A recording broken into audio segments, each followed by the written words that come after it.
Ер нь тэгтээ өөх тос бид нэр идэх хэрэгтэй юу гэвэл хэрэгтэй. Мгм. Бодис солилцоо нь маш хэрэгцээтэй байгаа. Дааврын үндсэн бүтэцэл өөх тос байна. Мгм. За тэгээ бидний амин чухал эрхтнүүд бол өөхөн бүрхүүлтэй байна. Нөгөө Мгм. талаас хамгаалах үүрэгтэй гэсэн үг.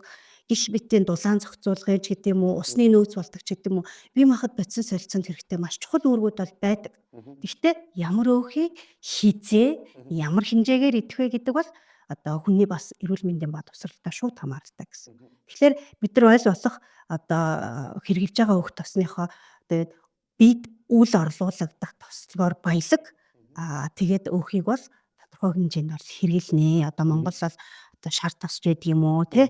За баг зэрэг сүүлэн тос, сүүл уурах сүлж гэдэг юм уу. За өвчүүний хэрсэмч гэдэг юм бол энэ бол хэрэглэнэ. Мгм.